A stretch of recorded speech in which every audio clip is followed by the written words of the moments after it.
keep the lights real low. Being in the zone tonight, man. Got my light going. Got my light going.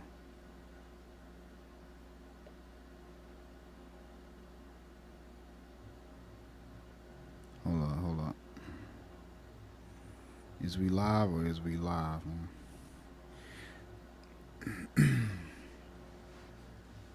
It's kind of late, man, but I just really just up, yo, in my thoughts. Really thinking about life on a different type of level.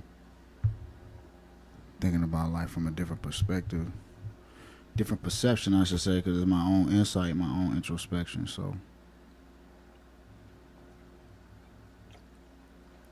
I really truly don't even know myself anymore because I'm constantly losing myself, constantly losing my mind, constantly losing myself. I wouldn't even say it's like going from knowing to becoming. You know what I'm saying? I don't know if anybody out there has ever been in a space where you go from a known, you're in a knowing, and then you're becoming. But it's interchangeable because sometimes I feel like I'm becoming because I have a knowing. So it's like for me right now, it's like so many different things that's changing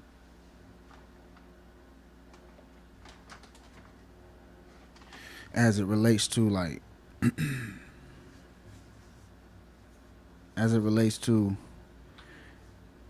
how I look at certain relationships in my life, certain situations, the way things played out, the way things went, the decisions that I made.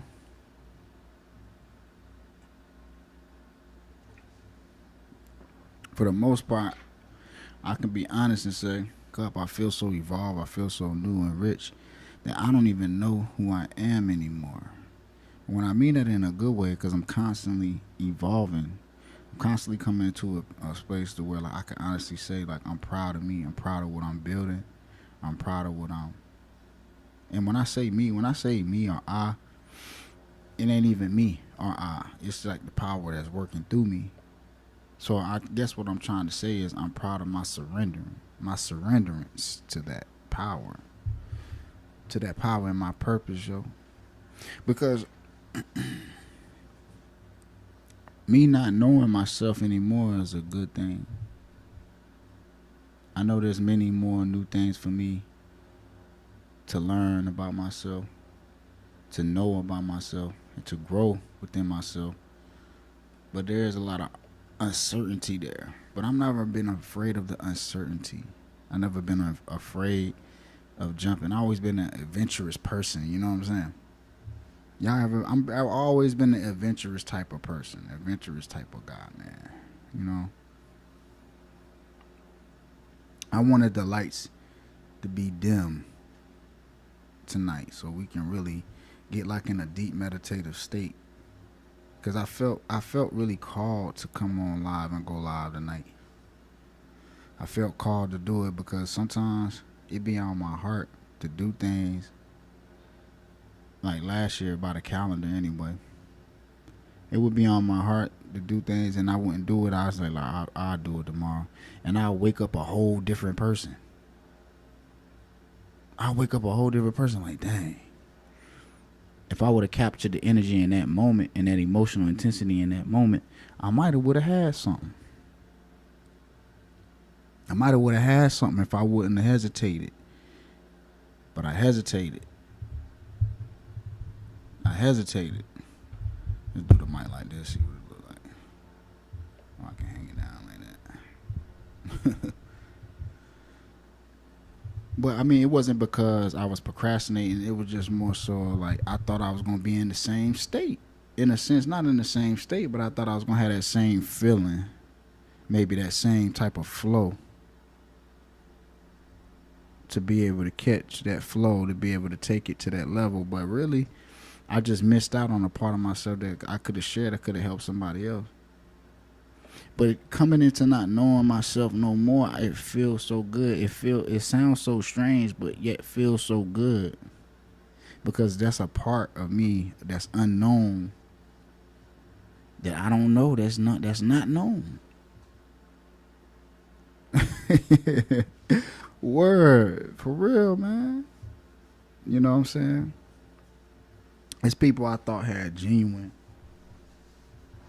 I thought they had genuine intentions, but really, they was just looking to infiltrate, be nosy, feel some type of obligation to what you got going on in your life because they might have known you in the past or something. But really, it ain't even. It was really all about sabotaging, whether they knew it or not.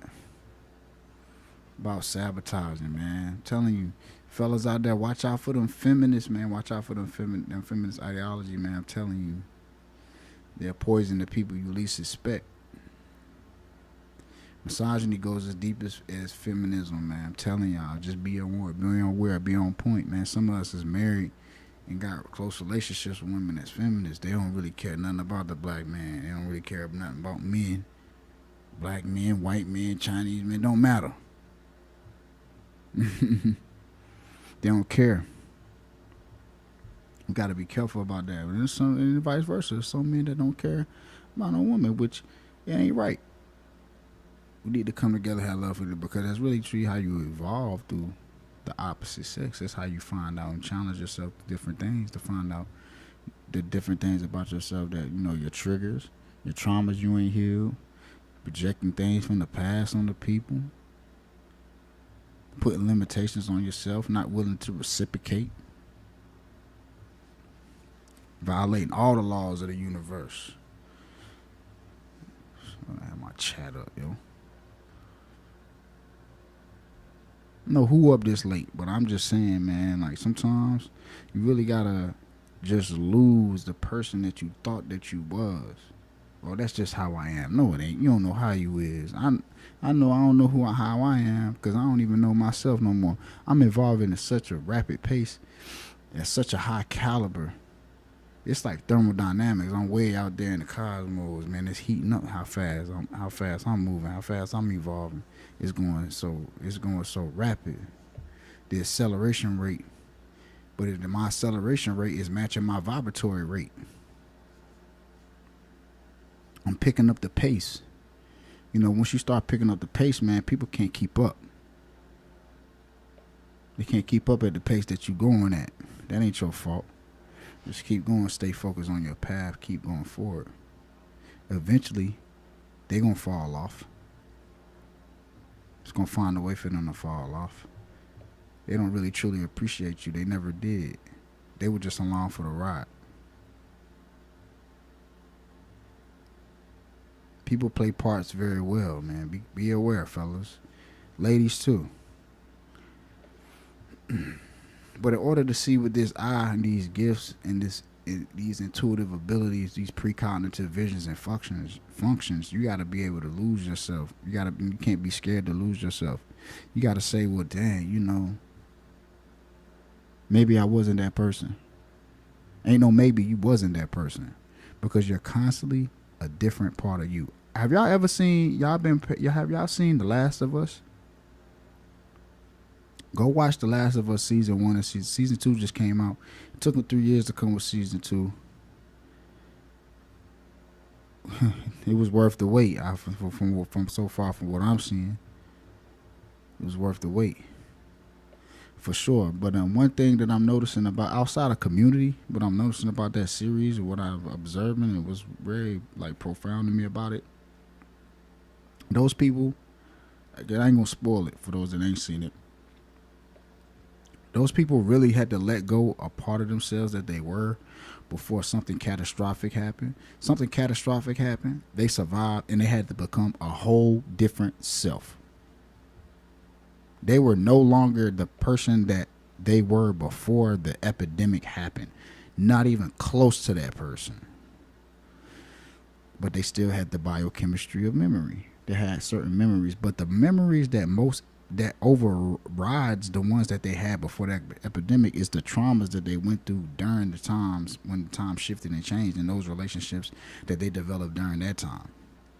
That's what was the most profound and powerful relationship. So that's they not only did they have a trauma of it turning over in the life that they in the person that the life and the person that they thought they were changed, and then they had to go through a whole new life and trauma and experience of the person that they became, and that what they experienced and the people that they experienced that with, and develop tight knit relationships with them within community, survival, scarcity, and into prosperity. That's how I feel right now. And it makes me feel real powerful, because once you come out of things like that, once you come out of big epidemics, and you might have an inner epidemic that you're going through, and you just override it, you just overcome it, and then you feel so powerful. Nothing can stop you. Nothing can stop you, man. That's the beauty in it. Then you go from there to constantly having a paranoia, sort of. It could be a paranoia for those who are new to evolution. To me, it's excitement, it's thrilling. But on the end of it, I go through some frustration too, because sometimes if you really go hard like how I do, you're gonna go through some frustration, because it might be some certain things that's holding you back that you gotta let go. You might be caught up in something that you gotta shake off. Somehow it's gotta get up off of you, but you're the reason why you in it. So you gotta take accountability, spiritual accountability, for understanding you're the reason why you in it in the first place. That's one thing that you gotta realize, man.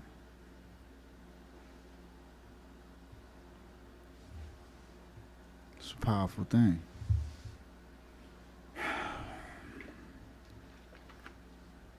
How y'all feeling coming into this new year, though? I mean, we know the new year really ain't till the spring equinox, but you know what I mean.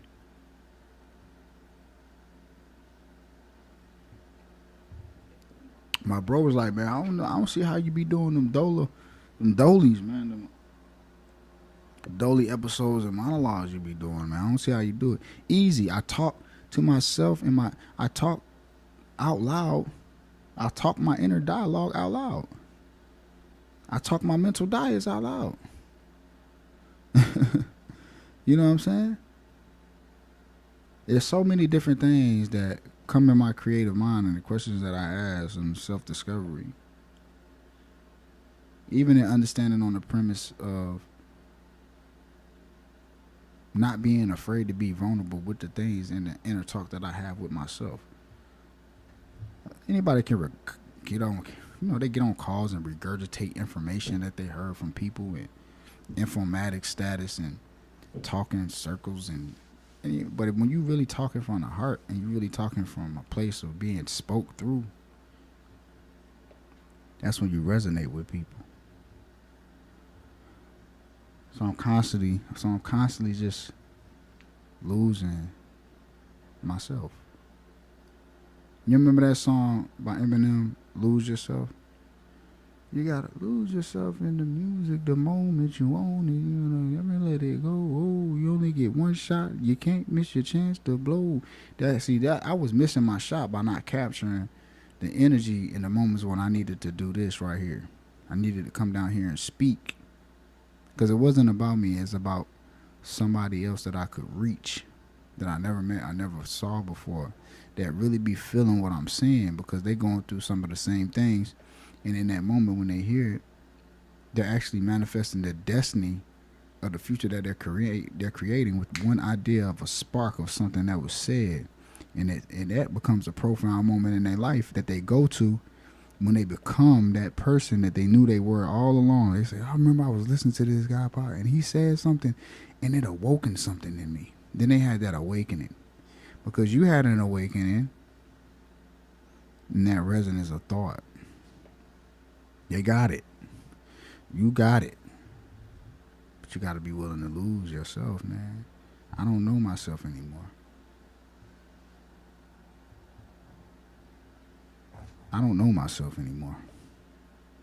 And I feel good about it. I stopped trying to prove myself to people and started focusing on how can I can prove to myself. What do I need to do to prove to myself? You know what I did? I noticed that I'm able to create my own DMT within my brain. Biochemically, I'm learning how to generate my own high without any outside stimulants. Breathing. Sometimes it's just sitting with yourself and having an emotional moment with yourself and you don't even know why, but that brings you this euphoric feeling of release. And you start feeling high. The cannabinoid receptors in the brain are activated. Catching that THC. What's that molecule? Edamine. Edamine molecule, the bliss molecule. You start catching on to that. You activate your neurotransmitters, and you can activate that on call. So now you don't even need any stimulants. You don't even need any mind-altering drugs because you could do that for yourself biochemically on site, on spoken. You could do it on point anytime you call for on switch. You got it. You could just make it happen. I'm feeling it right now, just with the breathing. A euphoric feeling go through my body and understanding that you don't need anything else but to keep losing yourself and refining yourself over and over and over again. That's what you're doing with creativity.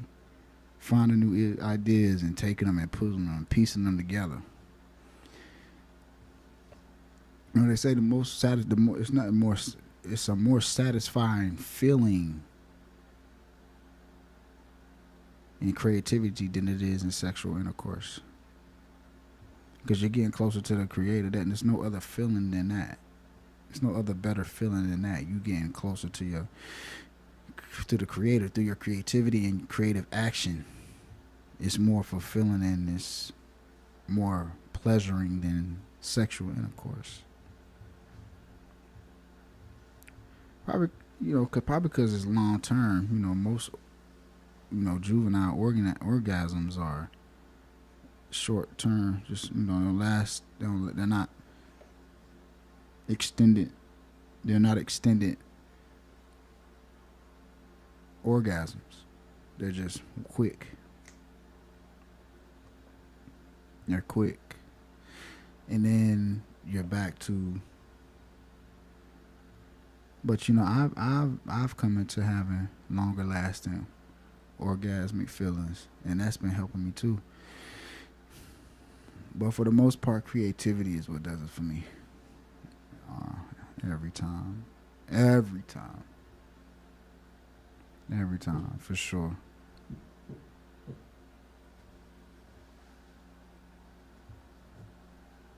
Man, we on the late night, man. It's getting spooky out here, yo.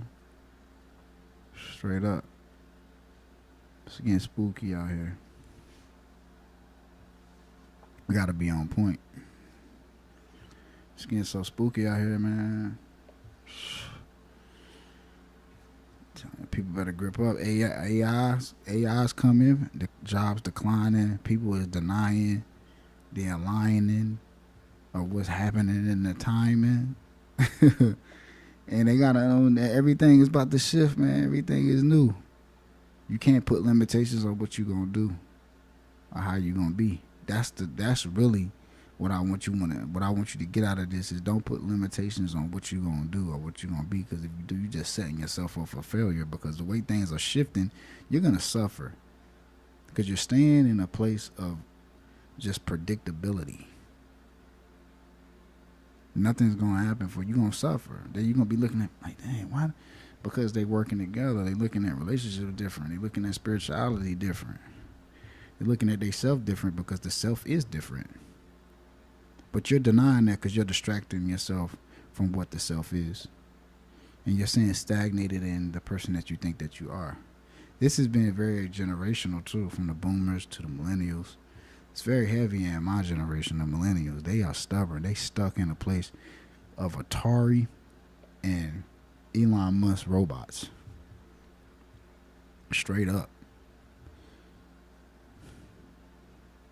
We seen so many eras, we don't even know what to do with ourselves, man. It's just like our generation, man. We could be stuck in the '90s, or we could be way ahead of our time. It just depends on the person. It depends on where they at. If they know that the mind is timeless, the body is ageless, man. You know what I'm saying? You really gotta be able to let go of that. You gotta really be able to let go of certain things, certain self-limiting beliefs, and all of that, man. It's deep, yo. I gotta go find that book though. That just made me reminded me. I gotta catch up on my reading on that book. I can't. I think I put it up there on that shelf. Deepak Chopra. Age is Body, Time is Mind. I'm gonna read a little bit of that tomorrow. So we're gonna wrap this up, y'all. Know it's late night, man. Just y'all rocking with me. Peace and wellness to the family, man. Plant based oat ace. It's out.